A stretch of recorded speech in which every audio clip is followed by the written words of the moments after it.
एक समय भगवान राम अपने दरबार में बैठे हुए थे।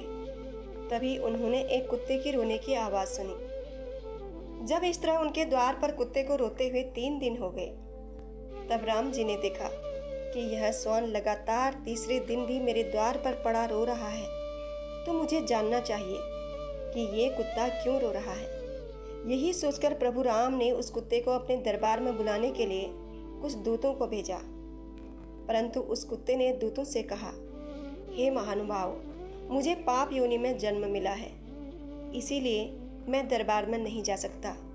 मेरे लिए कुछ स्थान वर्जित हैं, जैसे कोई मंदिर, यज्ञशाला, हवन गृह, तुलसी के उत्थान, किसी सभा या मठ में, राजभवन या गौशाला, पवित्र तीर्थ स्थल, रसोई घर, स्नान संध्या करने के स्थान पर मैं जाने के योग्य नहीं हूँ।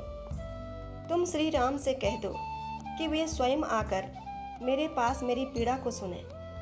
कुत्ते के कहने पर दूतों ने जाकर प्रभु राम को उसकी पूरी बात सुनाई। इतना सुनते ही श्री रामचंद्र उस कुत्ते के समीप पहुंच गए और उसके रोने का कारण पूछा। कुत्ता कहने लगा, हे दीन वत्सल, आपने मेरे लिए बड़ा कष्ट किया है, जो आप स्वयं चलकर मेरे पास आए हो। हे प्रभु, मैं आपसे न्याय मांगने आया हूँ। मैंने सुना है कि आप किसी के साथ भेदभाव नहीं करते हैं, इसीलिए मैं एक विशुद्ध प्राणी आपके दर पर आया हूँ। मैंने कोई अपराध नहीं किया है, फिर भी एक सन्यासी ने मुझे पत्थर से मारा है, जिसके कारण मेरा पैर टूट गया है। मुझे चलने में अत्यंत कष्ट हो रहा है। आप तो जानते हैं, वैसे भी हमें सबसे निंदित योनि में जन्म मिला है। दुनिया हमें दुत्कारती है, कोई हमें पीटता है। हम मनुष्यों की तरह अपना पेट कमाकर नहीं भर सकते। हमें तो कोई अपनी जूठन डाल देता है, तो हम उसी को खाकर अपना गुजारा कर लेते हैं। कुछ निर्दयी लोग हमें खाने को नहीं देते। अब हम जाएं तो कहाँ जाएं? ऊपर से हमारा पैर तोड़ दिया, अब तो हम कहीं चल फिर भी नहीं सकते। इसी बात से दुखी होकर मैं आपके शरण में आया हूँ। हे राम, मुझ नीच जाति के प्राणी को न्याय दीजिए।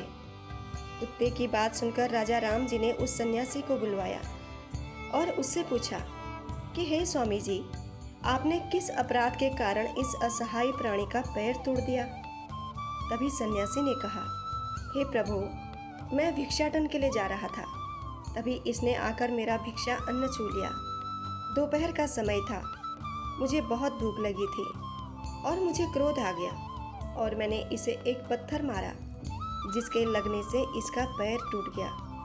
उस सन्यासी का पक्ष सुनकर श्री राम ने कहा, हे स्वामी, आपको मालूम होना चाहिए, यह एक ज्ञान विहीन पशु है। यदि इसने अपना भक्ष्य पदार्थ समझकर आपको छू दिया, तो मैं इसमें इसका कोई दोष नहीं समझता।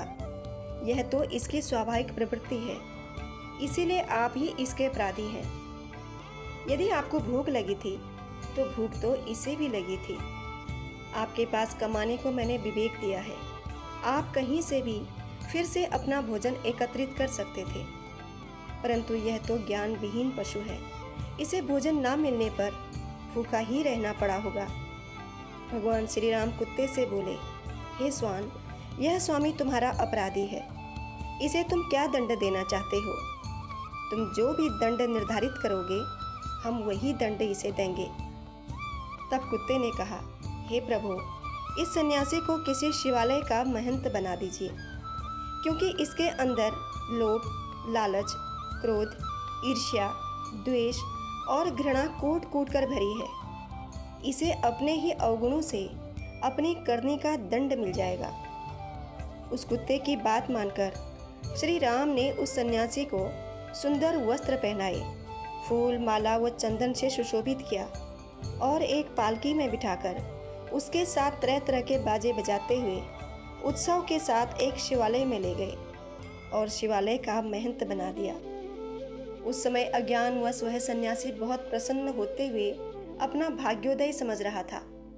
इधर ऐसी न्याय व्यवस्था को देखकर कुछ लोग बड़े विस्मय में पड़ गए। उन्होंने श्री राम से पूछा कि हे प्रभु, सन्यासी ने तो कुत्ते की टांग तोड़ी थी, परंतु उसे दंडित करने के बजाय उसे शिवालय का महंत बनाकर उसे बहुत सारे सुख दे दिए। इस गूढ़ रहस्य को हम समझ नहीं पाए, इसका क्या अर्थ है? तभी कुत्ता कहने लगा, हे सभासदों, कुछ स्थान ऐसे होते हैं जहाँ लोभी, लालची, क्रोधी, ईर्ष्यालु और घृणा करने वाले लोगों को नहीं रहना चाहिए। अन्याय करने वाले का धन खाने वाला, राजा के घर पर पहुंचे हुए याचक को भगाने वाला, दूसरों का धन हड़पने वाला, प्रायश्चित के लिए दिए गए धन को लेने वाला, ब्राह्मण भोजन के लिए जुटाई गई सामग्री को चुराने वाला और बेईमानी करके अधिक धन इकट्ठा करने वाला, ऐसे लोगों को मरने के बाद कुत्ते का जन्म मिलता है। कुत्ता कहने लगा, हे सभासदों, मैं भी अपने पूर्व जन्म में एक मठ का महंत था। लोभी लालची स्वभाव के चलते मैंने मठ में आए हुए धन को धर्म कर्म में न लगाकर स्वयं उसका उपभोग किया, इसीलिए मैंने कुत्ते की योनि पाई है। कुत्ते ने अपनी बात जारी रखते हुए आगे कहा, इसका अर्थ यह नहीं है कि हर एक शिवालय के महंत को कुत्ते की योनि में जन्म लेना पड़ता है। जो महंत ईमानदारी से मठ की सेवा करते हैं, उस पर आए हुए धन को असहाय लोगों में, दीन दुखियों में, पूजा पाठ में लगाते हैं, ऐसे महंत भगवान के धाम में जाकर उनके सेवक बन जाते हैं। तो दोस्तों, कुत्ते के द्वारा बनाए गए महंत ने अपने स्वभाव के चलते सारे जीवन जो पाप कर्म किए, उन पापों के कारण उसको अगला जन्म कुत्ते का मिला। वहाँ वो कुत्ता होकर भी मुक्त हो गया और कहाँ वो एक सन्यासी होकर कुत्ता बन गया। कर्म की गति बड़ी विचित्र होती है। उम्मीद करती हूँ आपको ये वीडियो पसंद आई होगी। अगर वीडियो पसंद आई तो लाइक ज़रूर कर लीजिए। हमारी कम्युनिटी से जुड़ने के लिए चैनल को सब्सक्राइब करना ना भूलें। मिलते हैं किसी और कहानी के साथ। तब तक अपना बहुत ख्याल रखिए। नमस्कार।